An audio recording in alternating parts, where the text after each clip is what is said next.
truly an elite player in Valorant, you can't just be a one-trick pony. You need to be able to flex across all roles while maintaining the same level of impact and utility balance. In this episode, I'm going to show you how to provide value from the backline and also be a master of the clutch. I'll dive into utility to show you how to give maximum impact for your teammates and for yourself. We'll also be breaking down the logic behind on agents such as to keep the pressure on. Finally, I'll share why a high energy style is good for team morale, as you can see with ZOWIE and Wolf Esports. If you want to learn how to lead your team from any position, stick around. What's up everyone, I'm Zellsis from Cloud9 and you're watching ZOWIE Esports Academy. In this episode, we're diving into maximizing backline value.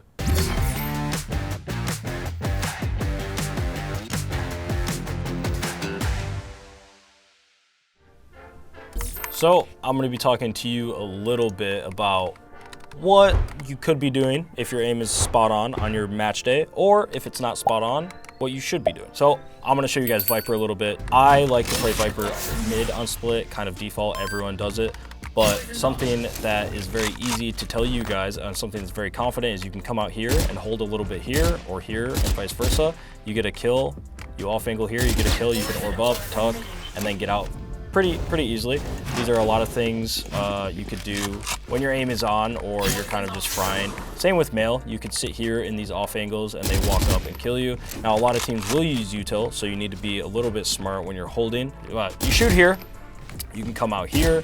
I also have an aggressive play that I like to do when I'm feeling a bit confident, is popping the orb and kind of coming through on a timing and walking down here and just kind of getting into this little cubby here and you're just hiding.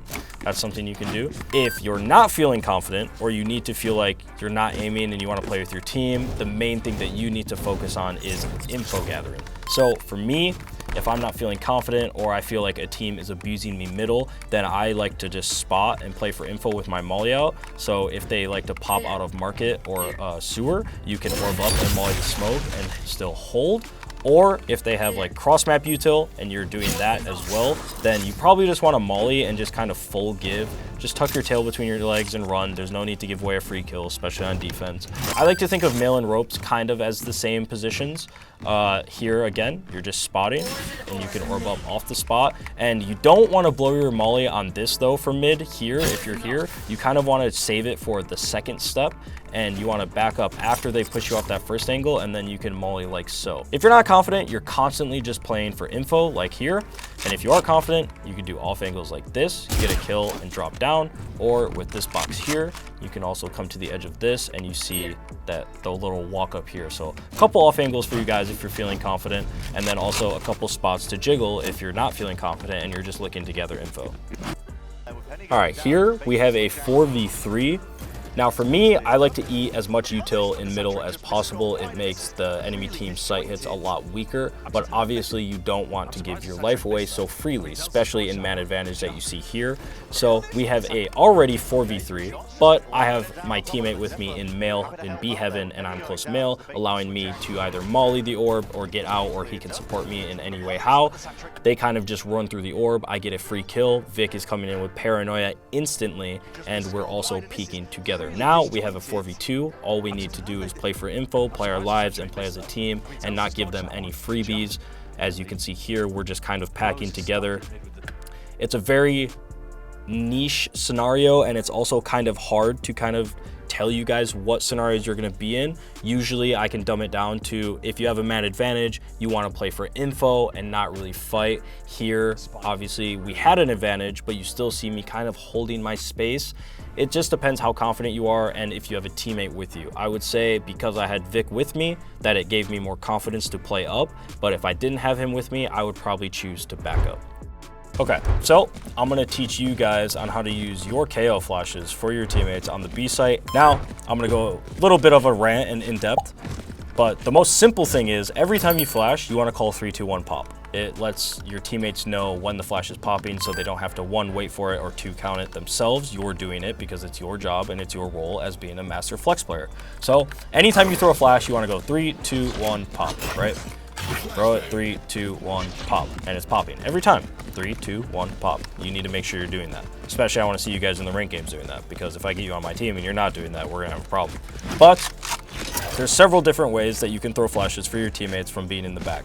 One, you need to see what kind of duelist you have. Do you have a jet? Do you have a waylay? There's several ways. Jet, for example, is probably going to updraft dash in a smoke or dash out left or right in their smoke. If you have a Jet, you want to throw your flashes through the smoke and call the 3, 2, 1 pop. You also, if your teammate, your Duelist, is going left side, you probably don't want to flash right?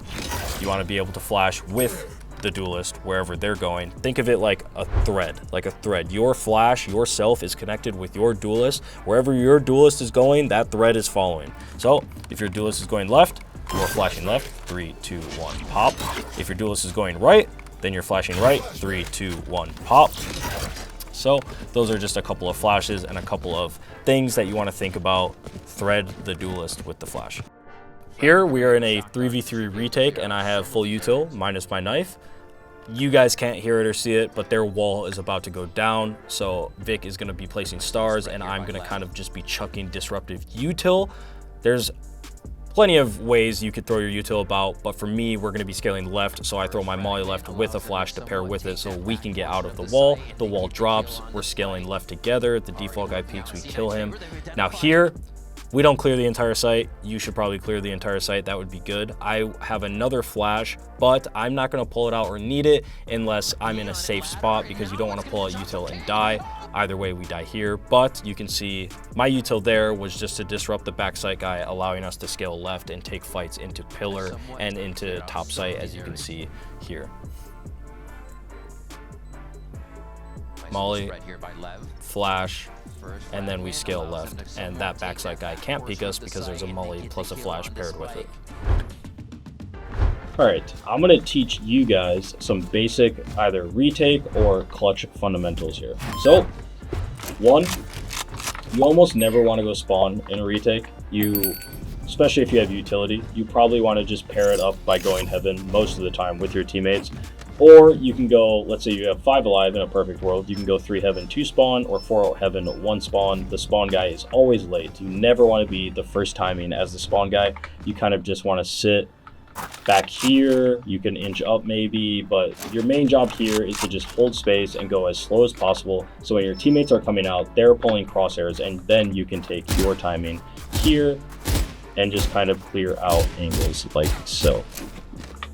Secondly, in clutch situations, a lot of times I get asked, do I drop hell or do I go rafters? Now, in a clutch situation, going rafter, depending on how much time you have, if the spike's been planted, if it hasn't, going rafter is a very strong position because you're in the high angle, you kind of see the whole site. Yes, you don't know where they are, or maybe if you do, then rafter is even good for you. But a lot of the time, if you have time, then you want to go rafter and maybe get a kill or get the high ground, because if he's looking up, then he has to be worried about looking down for the flooring. So rafter is a good spot to go for a quick little peek, take some time, and then you can obviously come back and drop down on the rope silently. So then here, you need to hunt them. You need to try and find, if you're in a 1v2, for example, or a 1v1 and you don't know where they are, then obviously you can't spend 45 seconds on the rafter while the spike is gonna defuse or go off, right? So you wanna make sure that you're giving yourself as much time as possible to clear angles to defuse the spike if need be. All right, as you can see here, Lev is on an eco, so we have a little bit of a bait setup. You don't really want your sights to be weak when the other team is ecoing. So as you can see here, we have Penny up top with our anchor Vic in the back of the site taking contact. He's kind of just, his role is kind of just baiting for the guy in the corner so he can clean up ecos. And if all things go wrong, he can trade or pick up the easy freebies when Vic, the anchor, is kind of backside just pulling crosshairs. That's like the main goal. And then the rest of us on the eco kind of just flood in because you don't want the enemy team to get guns or vice versa, get space, anything of that nature. You kind of want to disrupt them as they're coming in.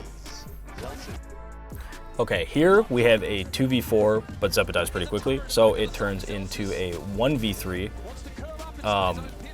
As you can see here, I have Viper ult. So for me, when I get this kill and Zeppa dies, I want to just create as much space as possible because I know this guy is behind me. So I need to make space for myself and create opportunities for me to single out kills. Because when you're in a clutch situation, again, you want to slice the pie. You want to make sure you're not taking 1v2, for example. When you peek an angle, you want to try and maximize or minimize the space for yourself to get kills on the other team in clutch situations. So here, I popped out my Viper ult.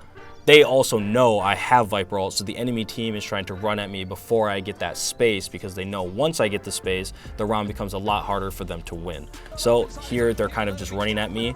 It is a good play by them. They probably could have waited, but for me, I know they have to run at me, especially because of my Viper ult, so I'm using that to my advantage. Here, I kind of fake that I'm going to A once I have the 1v1 because they've thrown their lives away in my ult for me to get the space. I come back because, I don't know if you've noticed, but I have 33 health. Now, when you have 33 health, you're basically one shot, one bullet, one shot, you know, rounds over. So for me, I don't want to give up my ult. Your ult is a very, very safe and impactful piece of util for you to use to your advantage, especially when you're low health. I also have my Viper orb, so I can make more space somewhere else for me. I get the bomb down, Bang is coming back. I don't know where he is, but I want to play around my ult and create as many question marks as I can for him and not give my life away so easily.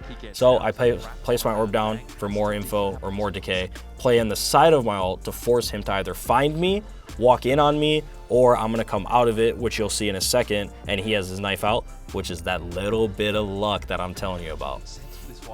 So here, 1v1, he's trying to find me. He has to chase me. He doesn't have time to look elsewhere. He has to kind of find me, hunt me down.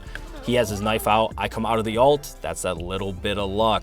So here, after my clutch, obviously it's 11-10. This is a pretty big round, very big clutch. You can see me stand up and get very hyped. It's a very hype moment. I think you should enjoy the big and little things like that in life.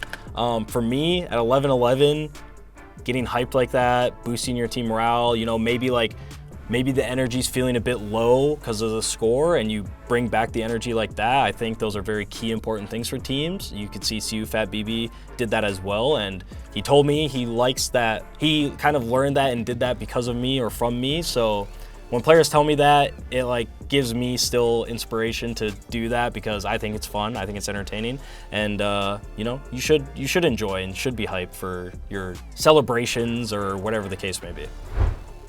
Thanks for tuning in to ZOWIE Esports Academy. I hope you guys learned some great tips today. Make sure you guys like and subscribe. Also, let us know down below in the comments what else you guys would like to learn, and also strive for perfection.